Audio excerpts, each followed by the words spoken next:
Hello, Maverick fans. Welcome to another edition of the Mavpuckcast. Thank you again for tuning in. I am Jason, And I am John. and we are here to talk some Maverick hockey. UNO facing North Dakota this past weekend in a COVID, well, at least the second game was a COVID sellout of 1,500 people. Yes, it was. It was a pretty good audience. Now, I will say our section 216 actually had fewer people than the first three games we've played in the second half at Baxter Arena. So I don't know what that tells you. I don't have any Can you idea. get any sense of the arena? Like, if there It's was more or less, or. it's really, really hard to get a feel for the arena for sure. I think there were definitely more on Saturday night. In particular, the end sections in the upper deck had more people than they had had during the first three games. In particular, that first series against Denver last week. So there were definitely more people in the arena. There were some more students on Saturday night. Um, Obviously, there's been a lot of interesting discussion online about the number of people who are sitting in close proximity, because the way UNO did the tickets around the arena was it was every other row, and then it was just a few seats. So it was clumps of like 2 seats, 4 seats. Occasionally you'd have a grouping of 6 seats, but that was pretty uncommon throughout the arena. But what's interesting is we see people, a group of 8 people sitting in a row with another group of 6 people sitting right in front of them in the row ahead. So obviously those people, got together and decided to sit together. Now, I don't know if it was a more official thing where they contacted UNO and got those seats together. If it's like, hey, let's go sit together, up in the top of section 216 or not. But a lot of that going on, a lot of, as we talked about on the last podcast, a lot of non-mask compliance going on. It's kind of interesting because some people say, well, I've been in the concourse and it seems like everybody's wearing a mask. Well, this is the game. This is what they do. They come to their seats. They may be holding a beer. They may be holding a bottle of water. They may or may not actually be drinking it.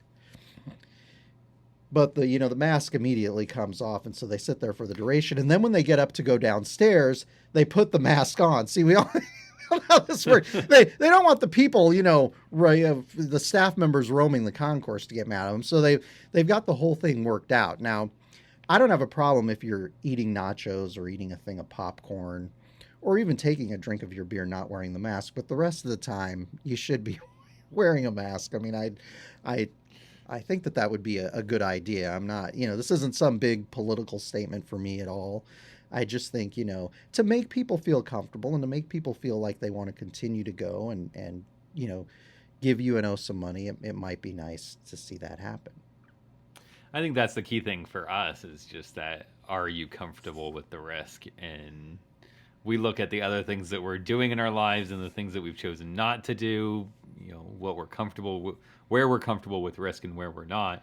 And it was a really hard thing for us to get behind, going to these games in the first place. And then to hear the stories and see pictures on social media of people, wearing a mask that's like covering their throat, like it's more of a scarf than a mask. It's like I saw one I saw one video on social media where the guy in front of him was wearing a mask, but I mean you could see his top lip move as he, so like his mask was covering his bottom lip and his chin. That was it. And I'm sitting here going, "Oh my god."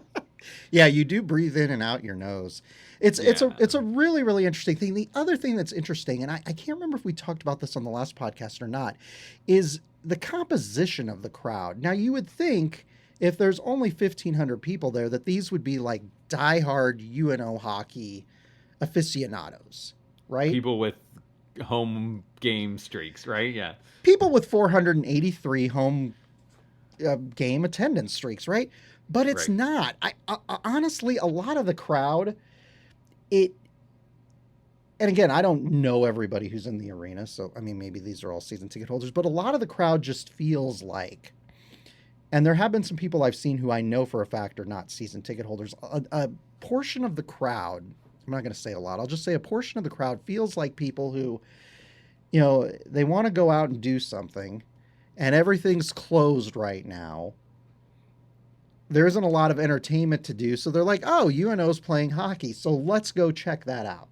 That's kind of what I feel a significant portion of this crowd is. It is not, like the hardcore UNO hockey season ticket holders came in and snatched up all these tickets. It feels like, oh, hey, there's something to do. We can go and we can drink beer and we can have a good time. You know what I'm saying? So it's sort of a weird vibe anyway. And that's not to say that they don't get into the game and cheer and everything else. And there are some good fans there, but I don't know. It's a weird feeling because you would have thought if there were that few people that it would actually be season ticket holders.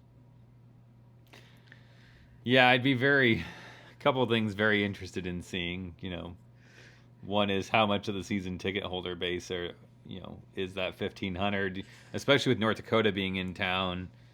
I mean, in any given year, North Dakota is going to swipe up any remaining tickets that they can. There's just plenty of those fans all over the place. Absolutely. And I will say this weekend, a significant portion of the fans in the building were wearing North Dakota gear. That is for sure.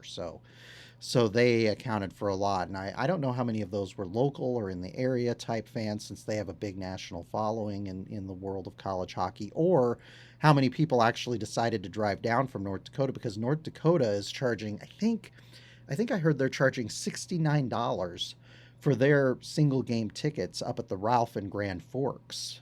They have a limited capacity too. So I wonder if a lot of them were like, God, we can get a ticket for like, $18 at Omaha. We'll come down. We'll get cheap lodging. Since it's cheaper to pay for gas and drive.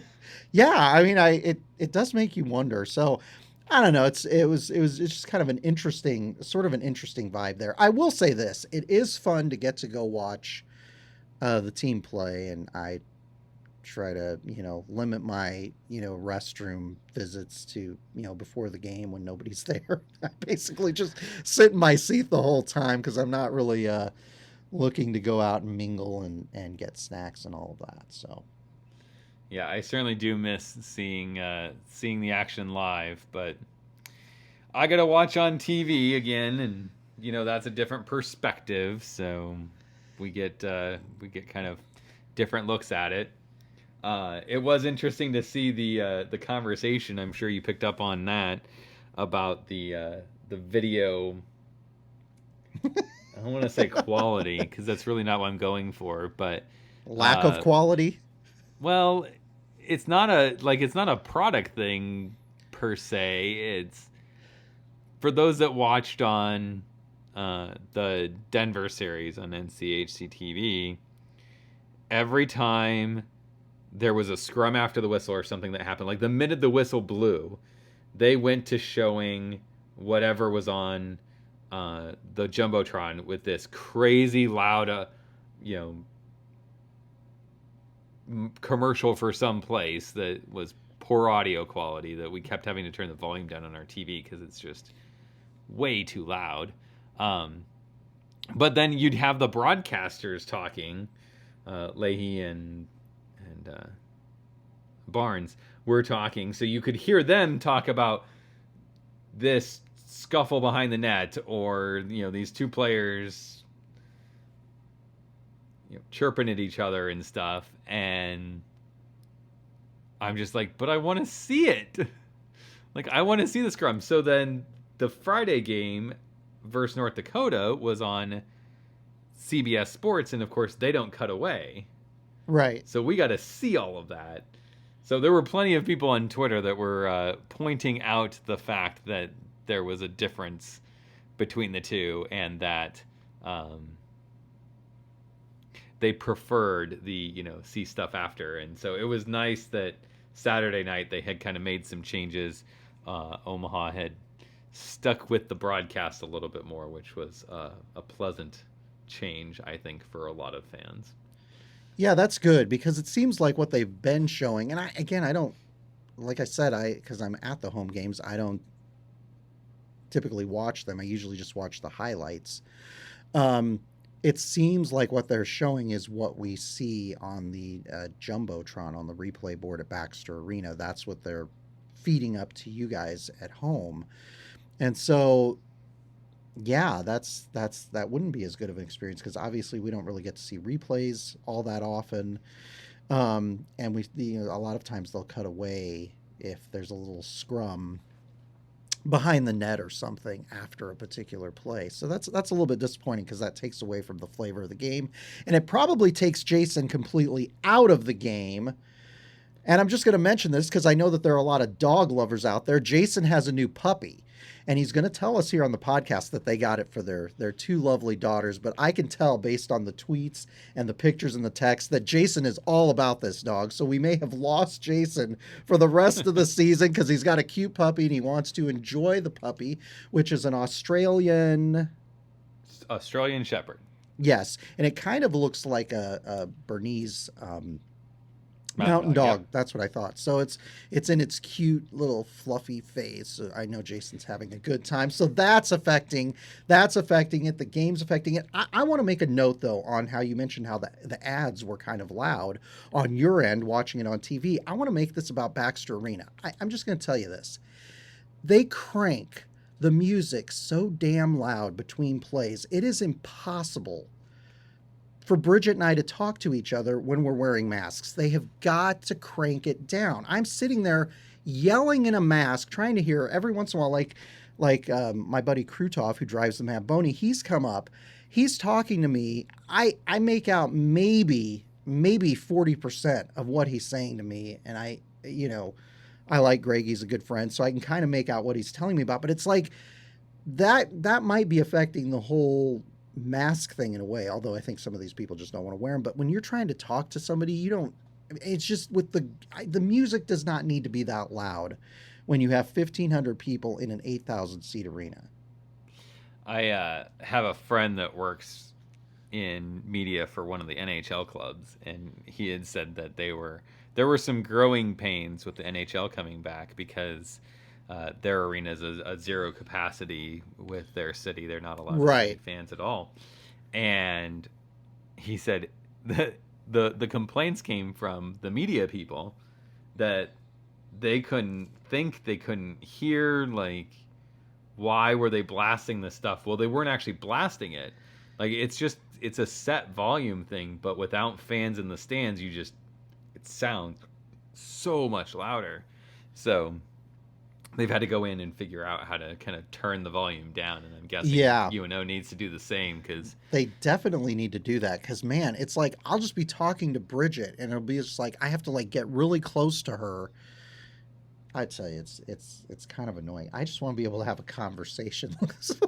One of the advantages of not having a lot of fans is we can just sit there and kind of visit about things. You can hear while the play's going on. You can hear the players and the coaches barking down on the ice. It's pretty cool.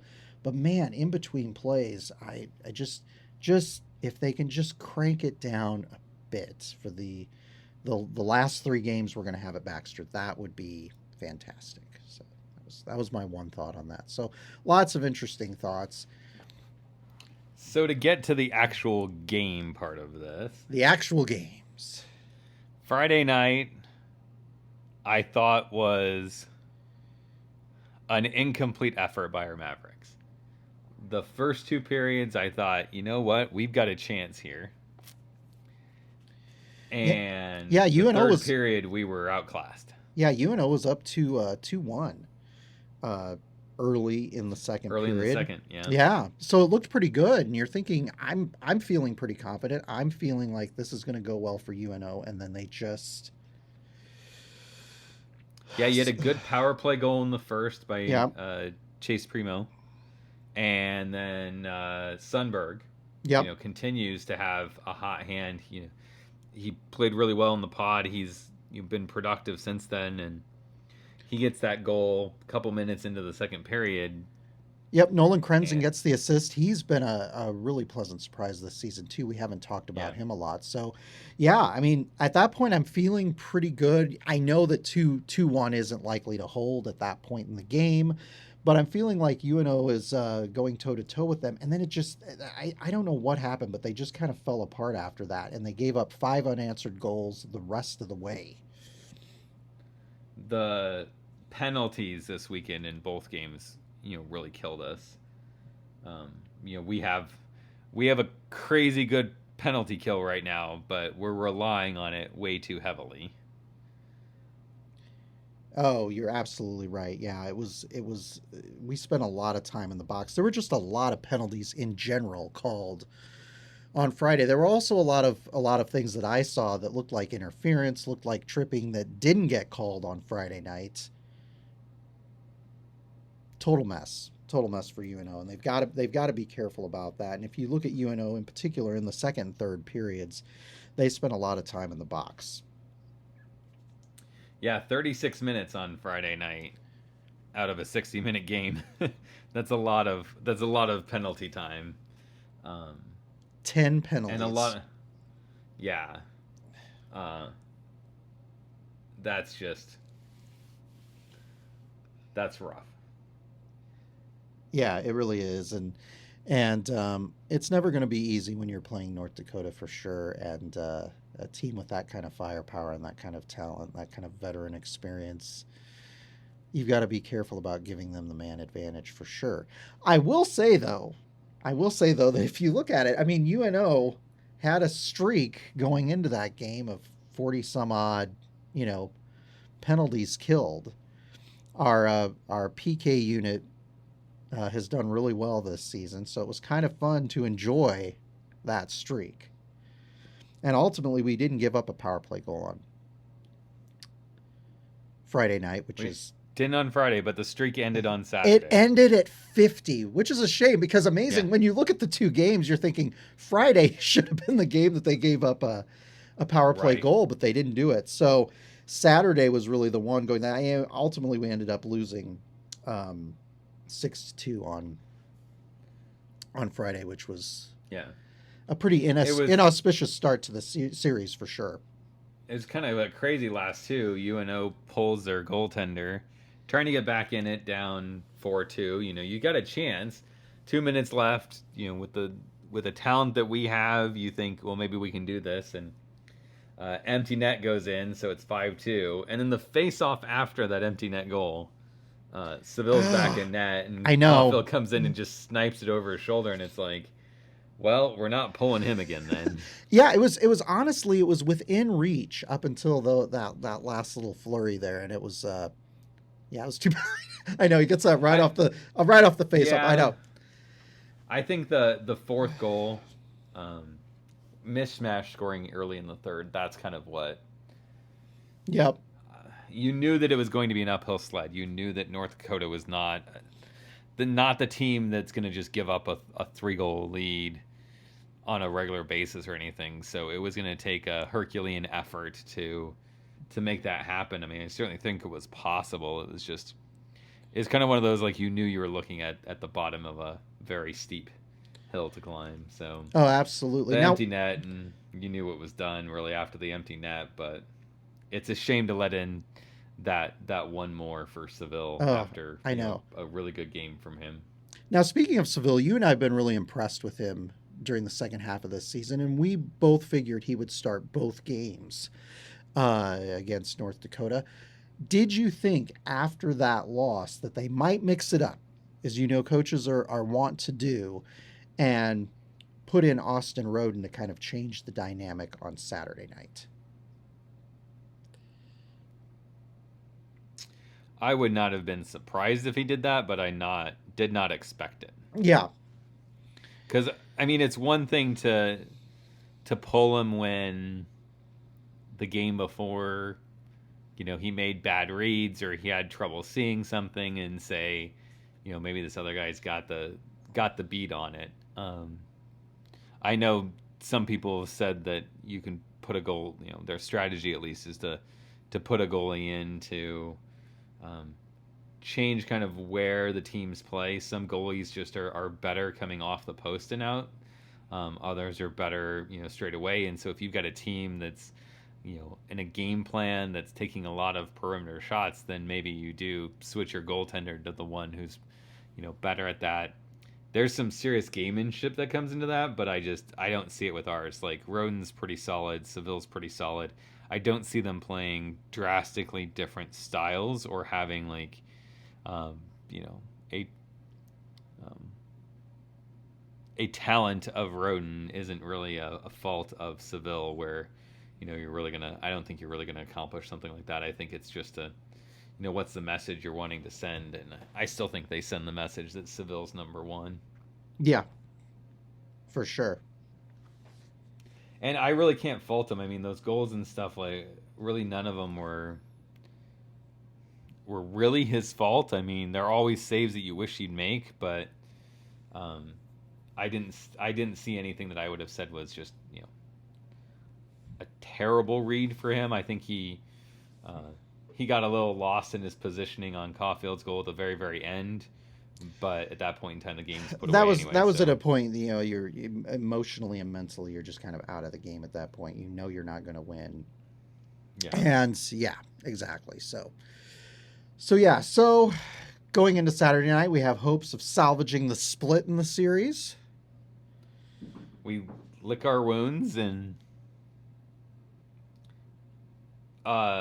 pretty exciting first period on Saturday.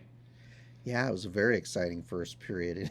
All told, 5 goals scored by the two teams in the first period.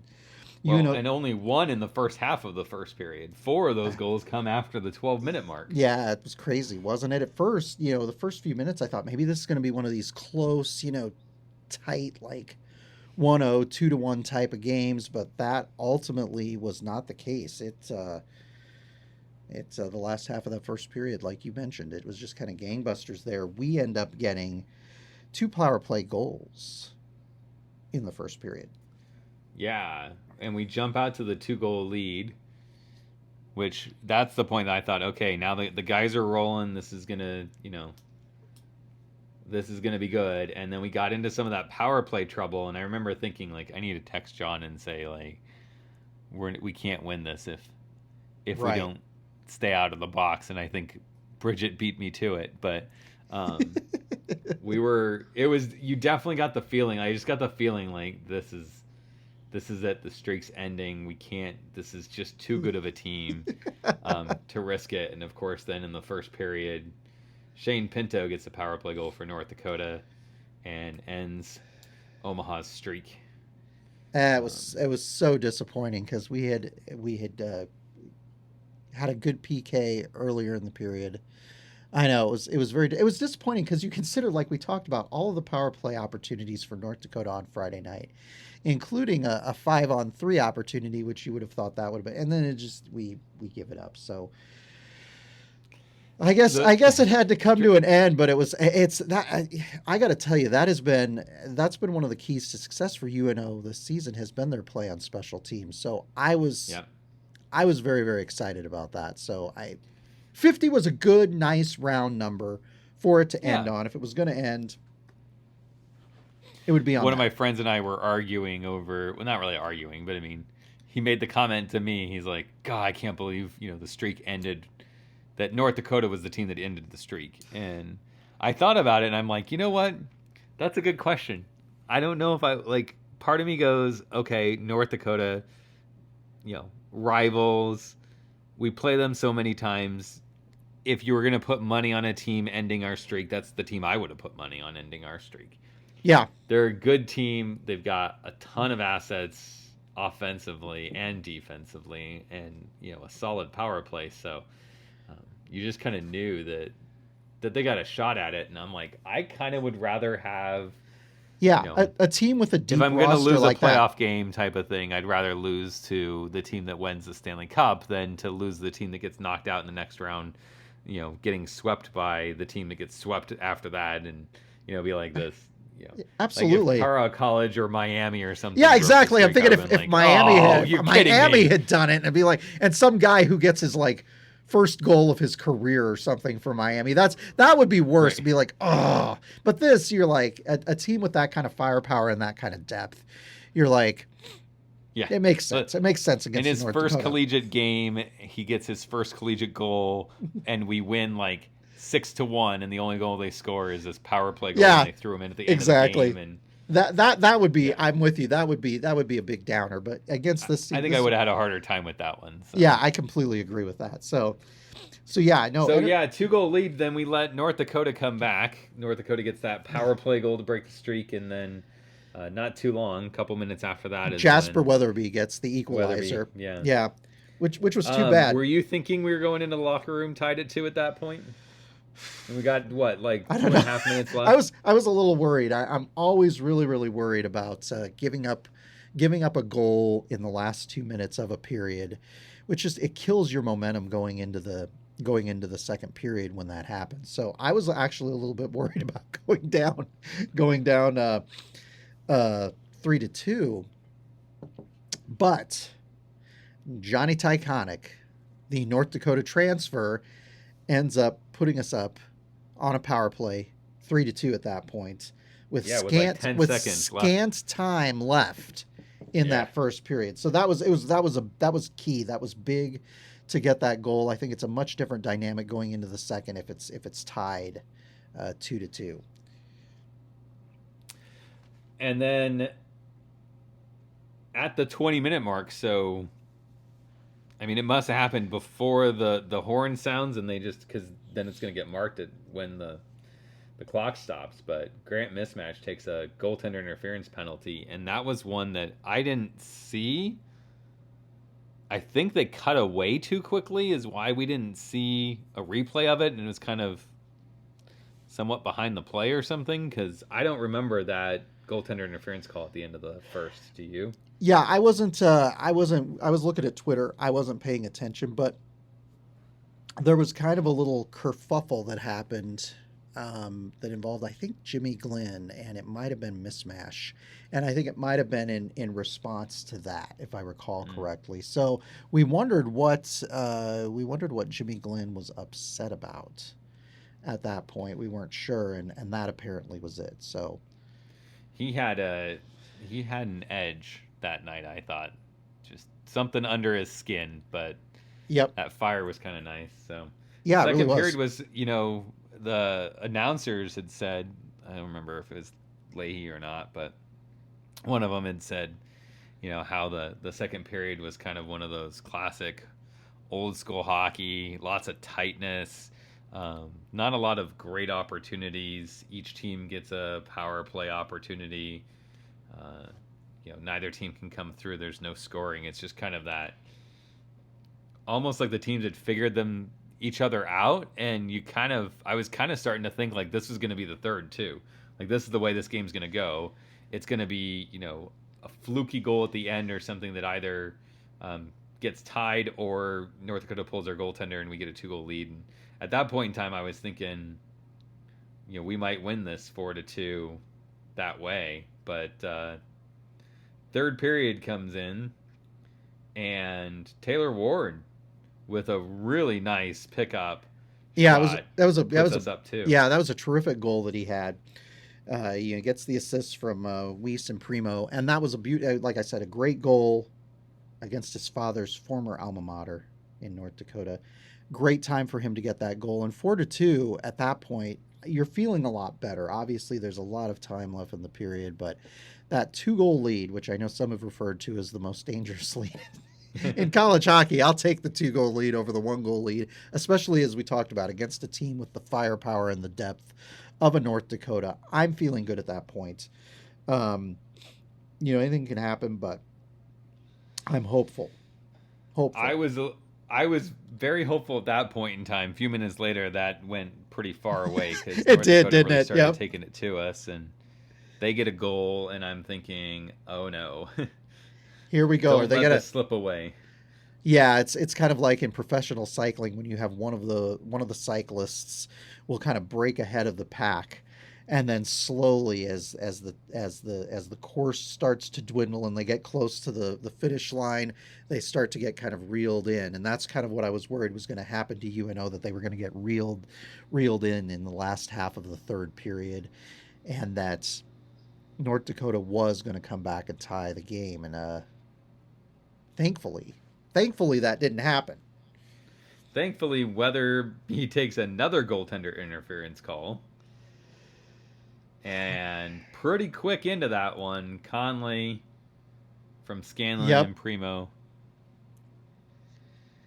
Great goal by the Yeah, it was a good captain. goal. Yep. Yeah. And so then you're looking at, less than 5 minutes left in the game, and we've got a 2-goal lead. Then I'm really starting to feel like, all right, Yep. now we've got that insurance where if you make a mental mistake in those last 5 minutes, you don't, lose the win at that point in time. But I'll tell you what, North Dakota gets a goal with 24 seconds left in the game. Yeah, they pulled their goalie pretty early. Pretty early, yeah. It felt like maybe at about the 3-minute mark did they pull their goaltender. It was like 2 or 3 minutes. Like 2.25, 2.5, somewhere in there. That's what I was gonna say. There was quite a bit of time, and if they'd gotten that fourth goal a little bit earlier, who knows what might have happened. They just ultimately ran out of time there in the third, and UNO gets a nice 5-4 victory. There were some dead, just gutsy plays by UNO with that goaltender pulled, because it started on the power play. Matt Miller was in the box when they first pulled their goaltender, and so you're basically a 2-man advantage there in the defensive zone. And man, UNO laying down to block some shots was incredibly impressive. Yep, some terrific saves by Isaiah Seville. Really, I think throughout that second period and that third period, and the defensive play in front of him was good. And you've got to commend the team. Obviously, 5-4 looks a lot closer than it kind of felt there, but right, yeah, totally. But a couple of bounces here or there, and that game might have gone the other way. So it was good to salvage the split out of that. North Dakota has not lost a lot of games in their last 11 or 12 games, so they have been pretty solid this season. That's for sure. So we earn the split. Yes. We stay in contention for the top spot, and we're still at this point in time in the top 4 in the conference. So if playoffs started, and of course if it wasn't COVID or something, home ice first round we would have. Well, yeah, that's a good question now that you bring that up. I don't know. I'm assuming they're planning to do the playoffs, conference playoffs at campus sites. So there may be another 2, possibly 3 games after the regular season ends that I've got to contend with, Jason. There may be more chin diapers in my future than I realize at this point. The rumors I am hearing are that you don't have to worry, that it's going to be a pod situation. Oh, they'll play out the whole tournament. That the NCHC would do that? Yeah. I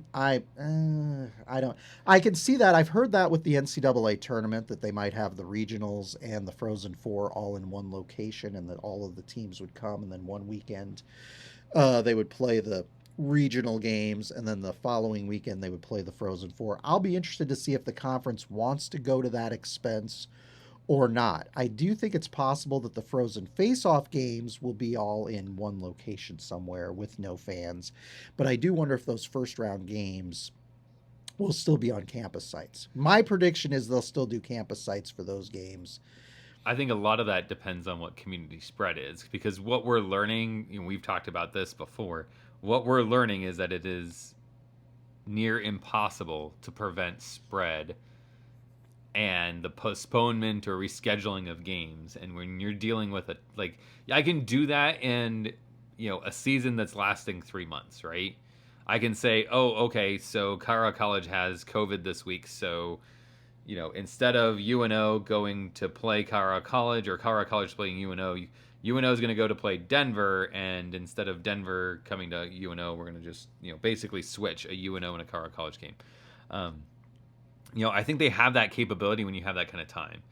But when you get into that tournament kind of format, it becomes, if one team gets sick, you don't have the time wait out quarantine or Right. No, assess spread or anything like that. I understand what you're saying, but the fact of the matter is, there's the weekend before the NCHC playoffs, people are playing at campus sites. So the fact of the matter is, if something happens, it would end up delaying this thing anyway. You know what I'm saying? Because you can't. I mean, they're not going to have. It's not like we're going to have like a 2-week gap between conference playoffs and and that final regular season weekend. And so the thing about it is, even if they all go to one location, a team could still test positive, and that's going to throw the thing off anyway. And then you just got teams sitting there. So I don't know what they do. I think they'll probably still do campus sites. I think part of it depends on what the NCAA is planning to do, which we don't really know at this point. It's all affected by, teams back east. I mean, there are some teams like, for example, Boston University that hasn't even played, or isn't even close to playing the minimum number of games that they need in order to qualify. Right. So it'll be really, really interesting to see if the conference ends up doing that. And it's possible they could do that. You have the one weekend of the first round, and then the second weekend is what would normally be the NCHC Frozen Face-Off, and they do that all in one location, whether it's Omaha or somewhere else. And it's possible that they could do it. They could do it that way. So it'll be interesting to see. I think they'll still do campus sites, and it will be interesting. I think the more interesting thing is that, because we keep having games delayed, is how many of these teams still have yet to have COVID affect their team. I don't know. I mean, we haven't heard anything. And at what point do you have to just cancel? Like, you've got to be getting close to the point where you might just have to start canceling some series and figuring something out, because yeah, you can't just keep rescheduling. Otherwise, we're gonna have Tuesday, Wednesday hockey games.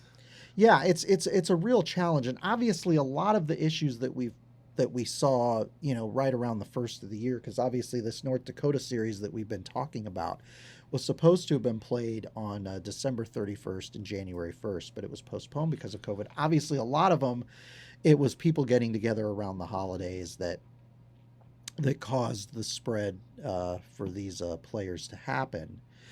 And so, obviously, as the weeks have progressed since then, we've seen numbers go down. And interestingly enough, Nebraska, as of yesterday, is actually at 100% capacity for various venues and restaurants and whatnot, which seems crazy, but here we are. So it'll be interesting to see what happens the next month as it regards that. So your pick for player of the weekend, then? Player of the weekend. This is it's kind of a tough one. There are a lot of good guys that we could go with. Let me look here. I'll go first this time. Okay. And see if that narrows your list any. Okay. Well, it will narrow it by one, unless you pick multiple players, Jason. I've been known to do that, haven't I? Yes, you have. But I'll just pick one, just to help you out. Okay. I'm gonna pick Chase Primo. Oh yeah, I think good pick. Yeah, to get those opening goals both nights. Nights. Oh man, he had a couple prime opportunities.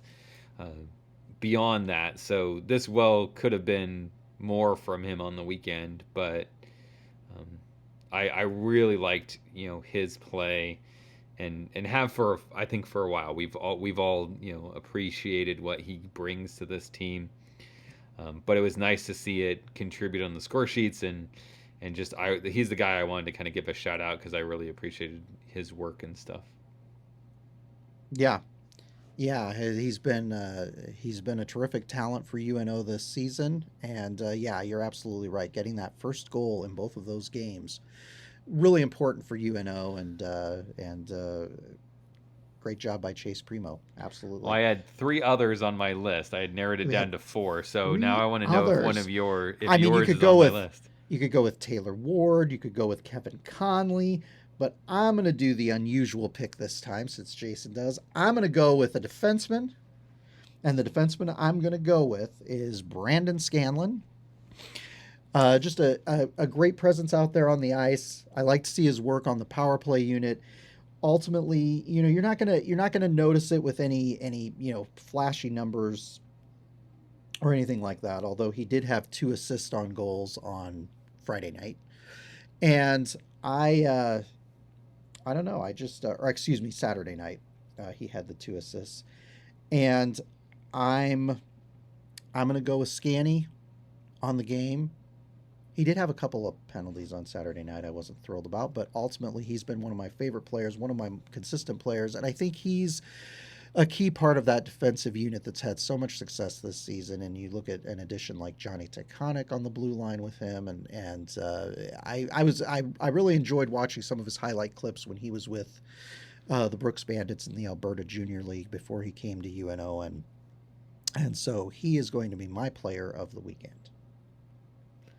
Very nice. He was not on my list, so you definitely went So off board. I totally, yeah. Who else was? I mean, obviously Tyler Weiss could have been on your list. Taylor Ward for sure. Yeah, Uh, Weiss was on my list. I just really like what he's become on the power play. That kind of setup artist is what we envisioned. I don't know. I shouldn't say we. What I envisioned him being when he was coming to UNO. From what I had seen, like that's the kind of I expected him to really be. Hopefully later on, at least, junior senior year, possibly the quarterback on the power play, where he really just sees the ice and has the creativity to make some of those plays. And I mean, I think he ended up with like 3 assists on Saturday. So, yep. and then yeah, Taylor Ward was on there. I thought about giving a shout at Kirby Proctor with the assist on Chase Primo's goal too. I'll tell you what. Kirby Proctor had he had a really good game Saturday night. Absolutely.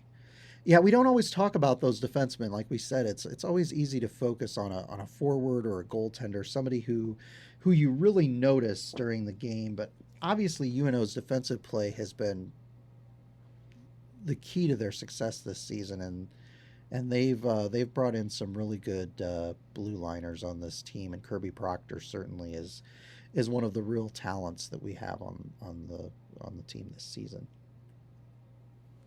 So with the win came something interesting. There was some chatter on Twitter about this, about the fact that maybe not, UNO has beaten every team in the NCHC, depending on how you look at it.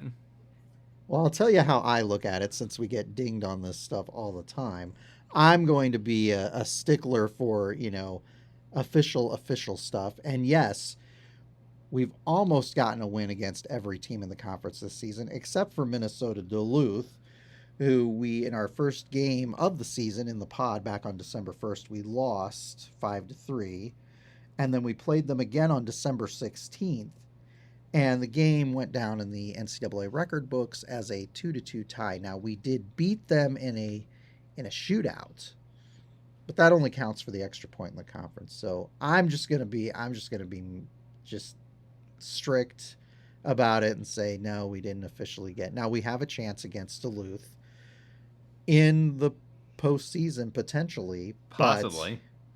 You never know if we'll meet up with them again or not. But yes, so I'm gonna say not quite on that. I mean, as it sits now, with the standings the way they are, obviously games in hand have come into play. Like we've got 2 games in hand on North Dakota. We have 1 on both Duluth and St. Cloud. Those 3 teams are ahead of us, so we could in theory catch Duluth and St. Cloud.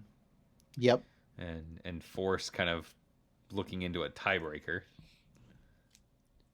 Yeah, we can't catch North Dakota just with games in hand. So we've got more games against them. We're gonna have to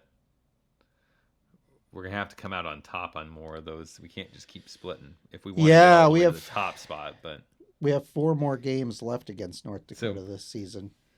as it sits now, our first round opponent would be our next opponent and one of our nemesis opponents in Denver.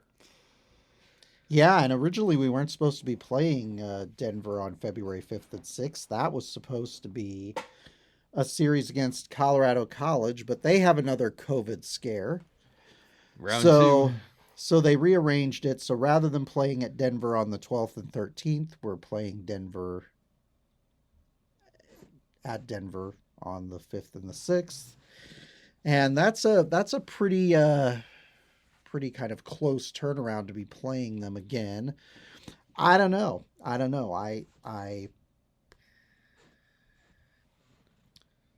what to think about this. That was a series that I did indeed. I did just pick the sweep over Denver a couple weeks ago to be funny or anything. I really did think that they could sweep Denver this season because Denver is not what they were a few seasons ago. And so I just don't know what to think. Because it's at Denver, I think I'm going to go with a split. Well, as we have done, if you're going to pick a split, are we winning Friday or are we winning Saturday? I'm going to say that we're winning Friday. Okay. Yep. Or no, I am going. Nope. No. You want to switch it? Yeah, I'm going to switch it. No, I'm not. I'm going to say we're going to win Friday. Yep. I don't know. They haven't played for a while. I have no idea. When we ask next Sunday. Yeah, we're not going to. Who picked what? What? I am actually going to then play the bandwagon fan and say that UNO sweeps Denver at Denver. Well, that would be fantastic if we did sweep Denver at Denver. That would be big for the team for sure. Here's why I'm thinking. Like, these are the factors that go into it. I think number one, UNO is coming off of a win against Denver, so we've got that monkey off our back that we can't beat Denver. We now know we can beat them, and we know what it takes to beat them. We just played a hard series against North Dakota, so we're filed and ready and sharp, I think. So we're not going in there with a defeatist attitude. And Denver's had the week off. Their last game was against us. So I have a feeling that the change in schedule with Denver is going to affect them more than the change in schedule will affect Omaha. Yeah, and you very well could be right on that. I'm going to be interested to see, because when you look at these games in the second half, other than that series out at Colorado College, which those games were actually closer than I thought that they would be, UNO has had splits in both of the other series against Denver and North Dakota, and I don't know. I'm waiting to see them. I'm waiting to see them kind of dominate one of these top tier teams in the conference and get the sweep. And we haven't quite seen that yet. So it would be great if that happened.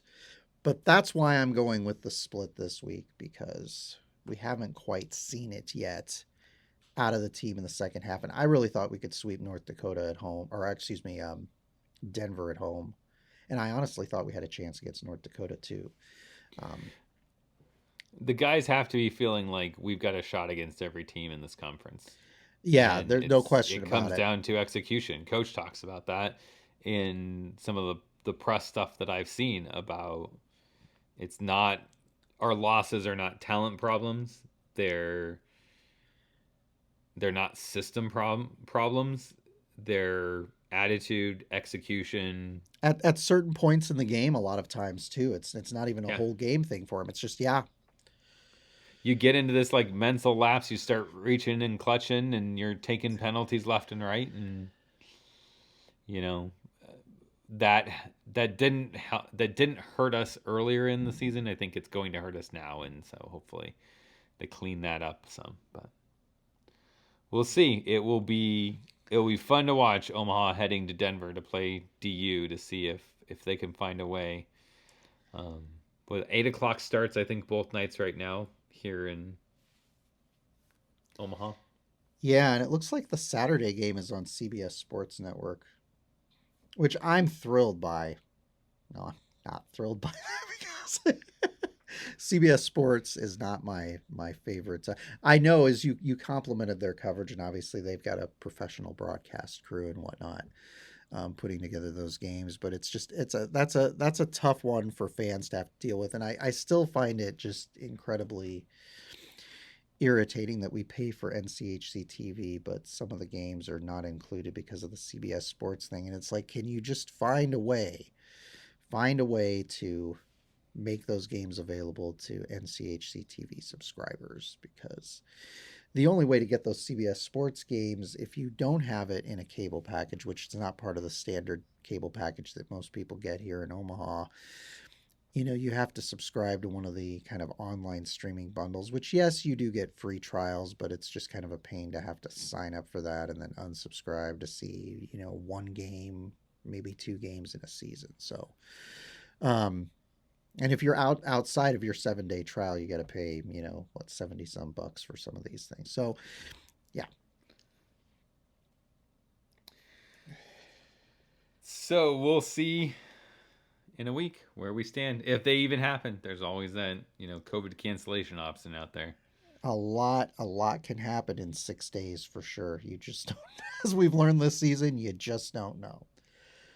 So until next time, be sure to stay tuned to Mavpuck on Facebook and Twitter, where if there are any changes to the schedule, I am sure that we will talk at length about that. And until next time, go Mavs. Go Mavs.